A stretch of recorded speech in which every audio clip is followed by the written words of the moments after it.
Hello, everybody, and welcome to WarCrafters for August 3rd, 2025. It's Season 2, Episode 31. I am MayorWatt. I run ohmTown.com.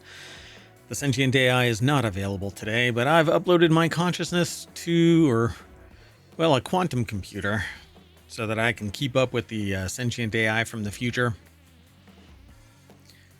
Today we're going to be talking about Extreme Sports FPS, Sony is suing Tencent, Mage Arena, Battlefield 6, and a promise for Starfield. Who knows? I don't know. Some people probably say, who cares? Too late, too little. Let's find out.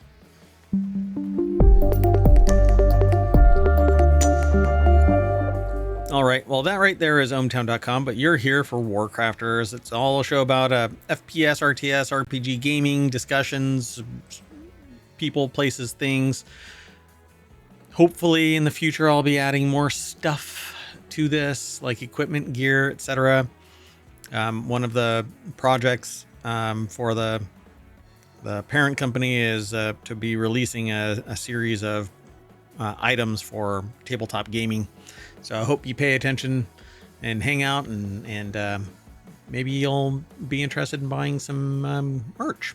Anyway, today, the first article is over here in TechnologyToday. Extreme Sports, an FPS from former Blizzard devs and the new indie games worth checking out. It says, welcome to our weekly roundup. Now, this is over at Doot and Gadget. And it says here that Chris Holt here put the article together at Engadget.com. And they say they have a long flight this weekend and they're a little torn over what to play while they're in the air. They have their Switch 2 Steam Deck Playdate with them. They say excessive, I know. So Donkey Kong Bonanza, Taria, and Como. They say they want to play. But these new releases, Monument Valley 3, I think it is. Yep. How about Descenders Day, which is a bike, maybe even surfing, snowboarding. I mean, yeah, I think when I saw Descenders, I thought it was only biking. But anyway, Wheel World, Wildgate. That looks like fun. I don't know. It says Wildgate is a multiplayer shooter from publisher Dreamhaven's Moonshot Games division. Dreamhaven CEO Mike Morhaime is a co-founder and former president of Blizzard. Almost all of the company's first wave of employees used to work at Blizzard too, so maybe not too much of a surprise that Wildgate has a polished, colorful look. I miss old school World of Warcraft. Dreamhaven, and the story was better. It wasn't all about getting you grinding to end game, whatever, blah, blah, blah. And I was a beta tester for World of Warcraft. I played it for 10 years, all the way up until I went to business school, and always buy the expansions, but never get a chance to play it. Then they talk about Supervive. Supervive, previously known as Project Loki, is a game that they've been watching for a while. It's it's out of early access on Steam. Theorycraft has overhauled this free-to-play MOBA battle royale hybrid with a 1.0 update by introducing a larger map that has more traversal options, a two-seater aerial vehicle, more playable characters. And then they talk about Agefield High School, or Rock of the School. Agefield High Rock the School is a narrative adventure game that follows a high school senior after his parents move with him to a new town. Sam Tatum wants to make his last few months of school unforgettable, and it says if he feels the need to skip class or mow lawns for a few bucks to make that happen, so be it. Oceaneers, they say, is a survival crafting sim from Barrel Smash Studios. It seems to draw from the same well as Don't Starve, but that's hardly a bad thing. You have to expand your colony. You'll also do battle with sharks and crabs and discover hidden bunkers, and perhaps there's someone inside who has to punch a sequence into a terminal every 108 minutes or something like that. Link, link, wink, wink, nudge, nudge. Kato's Post Office. Gigasword. The player who can't level up. It's an action roguelite that is based on a webtoon that debuted last year. It has a slick, gorgeous trailer, the article says. And there's more over here at Engadget. Chris Holt put the article together. Okay, let's keep going. The next article is over on WarCrafters, a slavish clone. Sony is suing Tencent over a game that looks startlingly similar to Horizon Zero Dawn. You click that link, you get taken over to PC Gamer. Tyler Colt put the article together. The deck statement says Sony isn't a fan of how familiar Light of Motoram, M-O-T-I-R-A-M, looks. Oh, yeah, well, I mean, it's biomechanical beasts. Apparently, Sony has the same reaction as the rest of us when Tencent announced a game that looks shockingly similar to Horizon Zero Dawn. It's suing the Chinese tech company over the open world game. Well, I like the idea of this open world game. Thank you very much. You know, I expanded the execution time, and it still says 60 seconds. What the heck? At any rate, in the lawsuit, Sony calls Tencent's Light of Motoram a slavish clone of the Horizon series that copies its entire aesthetic, story, themes, gameplay in a way that would confuse or could confuse consumers. Weirdly enough, Sony actually promoted a trailer for the game last year on the PlayStation China Weibo account. The PlayStation 5, along with Steam, is one of the several platforms Light of Motoram is set to appear on. Whoops! Anyway, copyright infringement is what they're saying. Like Nintendo did when it sued Pocket Pair last year. That suggests it's pretty confident of how egregious the similarities between the two games are.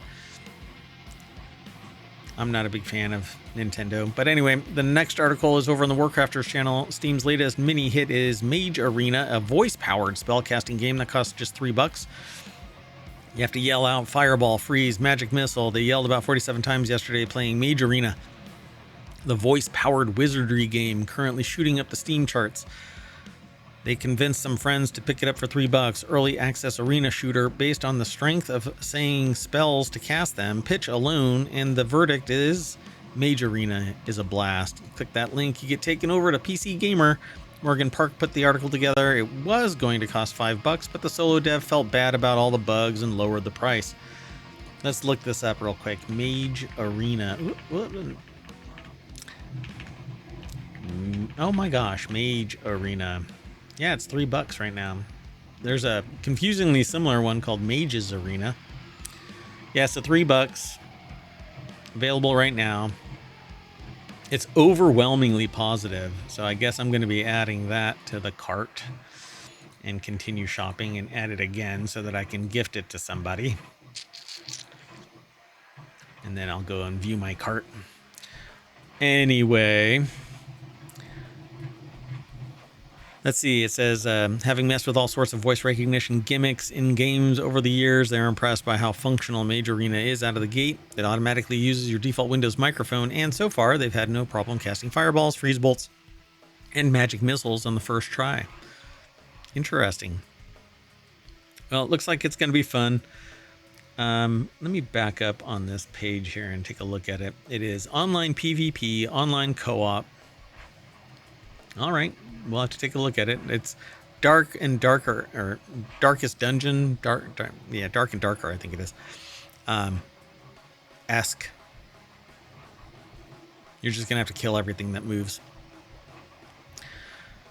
Looks like fun though. What elevates Mage Arena beyond its voice gimmick is the spells themselves. Overpowered, frightening explosions of mystical might that you'd expect from level 20 D&D wizard. Fireballs hit like a localized nuke, instantly killing on a direct hit and obliterating the caster if they're too close. Nailing a freeze blast is tough, but the reward is turning your friend into a hapless block of ice while you're ready to launch a full magic missile barrage on them.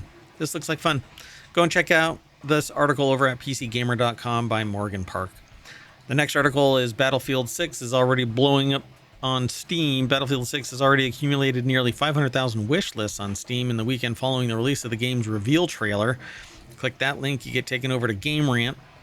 Paul Landaverde, I guess is their name, put the article together. I think this game is supposed to be $80 or something like that. I can't believe that people are this hot for it. Battlefield 6 Steam store page drew about 500,000 wish lists over the weekend of July 26. Hold on, let me look that up. Battlefield 6. It doesn't have a price. You can add it to your wish list. But I thought I read that it was going to be like 80 bucks. Maybe not. I don't know. I just don't know.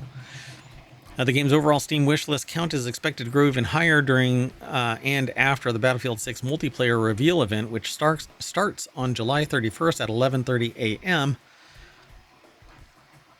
I'll have to look for it because we'll have missed it. At any rate, we don't know the price. We don't know the release date. It just says coming soon. The Battlefield 6 reveal trailer attracted over 7.5 million views on YouTube as well, and at the time of the writing, the reveal trailer has already surpassed 7.7 million views. In addition, IGN's own YouTube upload of the reveal trailer accrued more than 2 million on its own. All right, we'll have to keep an eye out for this.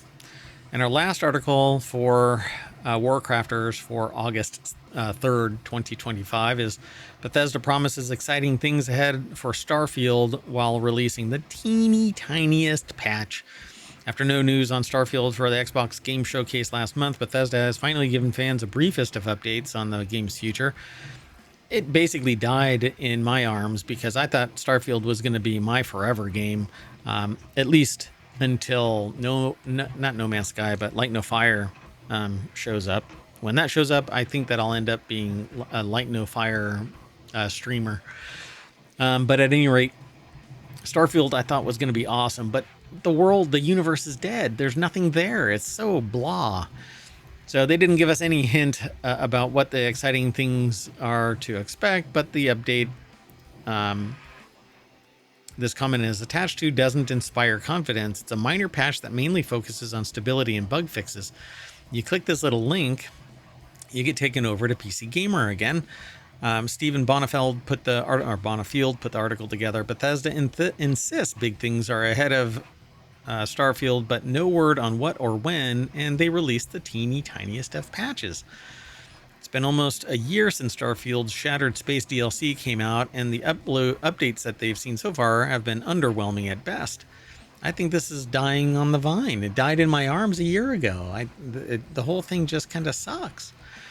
Reviewer Justin Wagner summed it up well. I was locked in for this sandbox to come to life, but instead Shattered Space delivers a bland stew of business as usual. It's largely on rails, light on substance for the price, and committed to a narrative I'm already forgetting the details of. Yeah, exactly. It should be an open world experience with multiplayer interaction, but it's just so blah. Come on. Indie developers do better with a smaller budget because they're dedicated and they want to see what's going to happen. They want to make something happen. This, though, ugh. Anyway, I'm going to hop in my spaceship and bring us back to WarCrafters front page over at ohmTown.com, where you should go and become a citizen. Be sure to follow us on Twitch and YouTube. You'll be informed when we go live on our Non Sequitur shows and when we release new episodes of the 6 weekly shows, which is going to turn into 8 here in the near future. All things considered, I hope. Anyway, that's it. We'll see you later. Bye-bye.